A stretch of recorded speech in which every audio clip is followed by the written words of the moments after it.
इस बार भारत के बड़े हिस्से ने मूसलाधार बरसात की मार देखी।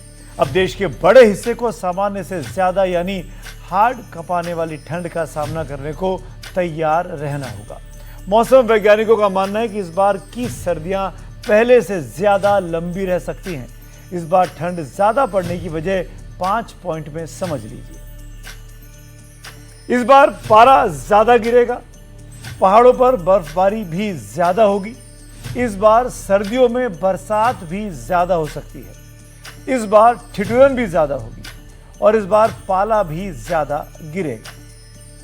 इसके पीछे प्रशांत महासागर में गिरता पारा माना जा रहा है कि इस बार यह सामान्य से नीचे गिर सकता है। ऐसा हुआ तो इस बार ठंड भारत में खतरे की घंटी बजा सकती है। इस बारे में एक्सपर्ट क्या कह रहे हैं, आपको जरूर सुनना चाहिए। अब हम ये एक्सपेक्ट कर रहे हैं कि आने वाले दिनों में ये तापमान गिरेंगे और अब निर्भर करता है ये कितने गिरेंगे। -0.5 डिग्री गिरते हैं, -1 या -2 तक जा सकते हैं। तो जितने इसका मैग्नीट्यूड जितना ज़्यादा ये गिरेंगे और जितनी जल्दी गिरेंगे तो उतना उसका इफेक्ट ज़्यादा दिखने को मिलेगा। तो फिलहाल अभी न्यूट्रल कंडीशंस हैं। एक्सपेक्टेशंस हैं कि आने वाले दिनों में एनसो कंडीशन डेवलप हो सकती हैं अक्टूबर, नवंबर और दिसंबर में। यदि वैसा होता है जैसा कि प्रेडिक्ट किया जा रहा है तो फिर उसका प्रभाव दिखाई देगा। हम तो अभी आपने एक्सपर्ट की बात सुनी। वो साफ कह रहे हैं कि इस बार भारत में कड़ाके की ठंड पड़ सकती है। बर्फबारी से लेकर बारिश तक ज्यादा हो सकती है। इसके अलावा ठंड के दिन भी पहले के मुकाबले ज्यादा हो सकते हैं। सवाल है कि साइंटिस्ट इसकी क्या वजह बताते हैं। वैज्ञानिक इसके पीछे ला नीना को वजह बता रहे हैं, लेकिन सवाल है कि यह ला नीना है क्या। इससे कुछ पॉइंट्स मैं आपको बता देता हूं। जब भूमध्य रेखा के पास प्रशांत महासागर की सतह से 3 से 5 महीने तक सामान्य से ज्यादा ठंड रहती है तो इसे ला नीना कहते हैं। इसके चलते पूर्व से पश्चिम की ओर चलने वाली तेज हवा समंदर की सतह का गर्म पानी धकेल देती है और ठंडा पानी सतह पर आ जाता है। इसके चलते दुनिया भर का वेदर सिस्टम बदलने लगता है। इसकी वजह से दुनिया के कई हिस्सों में भारी वर्षा होती है, बाढ़ आती है, कई जगह सूखे का प्रकोप भी होता है। भारत में इससे सर्दियों के दौरान शीतलहर और ठंड बढ़ जाती है। ठंड के दिन भी ज्यादा हो जाते हैं। ला नीना की एक बड़ी वैश्विक जलवायु घटना है।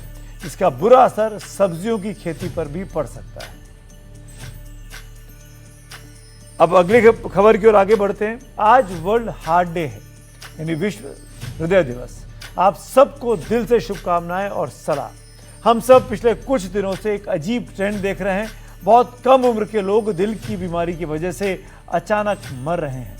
हाल में भारत में मौत का इंडेक्स जारी हुआ तो पता चला कि हर साल 100 में से 31 लोग दिल से जुड़ी बीमारियों के कारण मर जाते हैं।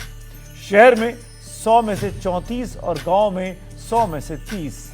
देश के हर कोने और उम्र वर्ग में दिल की बीमारी से मौत का प्रतिशत सबसे ज्यादा है।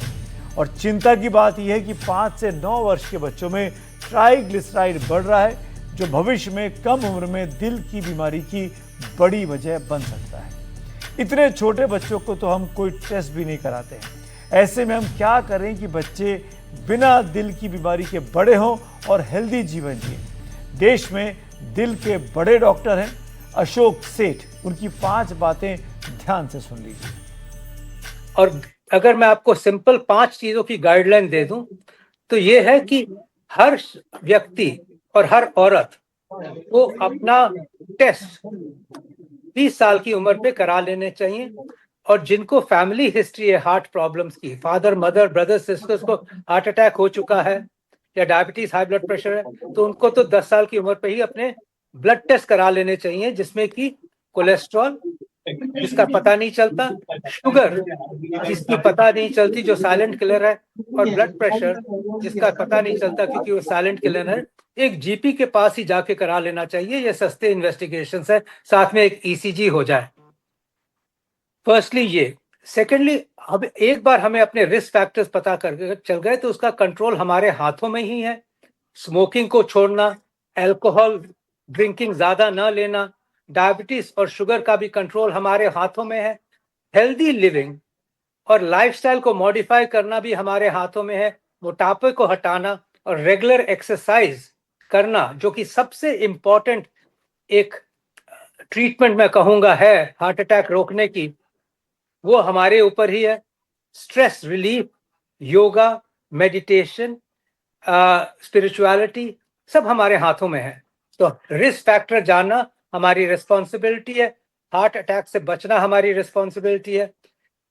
200 मिनट्स ऑफ वॉकिंग, जिसका मतलब है 40 minutes of brisk walking 5 times a week, 30 minutes of brisk walking 5 times a week, ही हमारे हार्ट अटैक का रिस्क 25% कम कर सकती है। और इसको हमारा समझना जरूरी है, और इसको हमारे अपनी लाइफ में लाना कि हम एक्सरसाइज करते रहें, हमारा हार्ट अटैक का रिस्क हमारे लिए कम कर देगा।